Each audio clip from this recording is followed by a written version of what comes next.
वो कहते ना कि जंगल में एक बार चुनाव हो गया तो बंदर ने बोला राजा इस बार हम बनेंगे। ये शेर के बाप का राज चल रहा है हर बार, एक बार तो हमको बनाओ, एक बार हमको बनाओ, बन जा, तू बन जा। अब बंदर बन गए राजा, बकरी हो गई चोरी।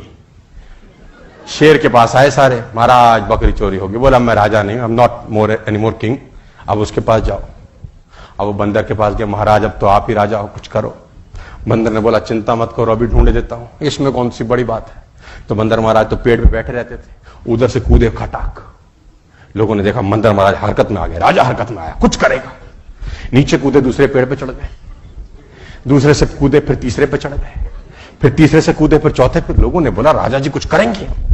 चौथे से नीचे फिर पांचवें पे चढ़ के कूदे कूदे कूदे, 1 घंटा हो गया। लोगों ने बोला महाराज बकरी, बकरी कब आएगी। बोला बकरी का नहीं पता, मेरे एफर्ट्स में कोई कमी हो तो बताओ। अब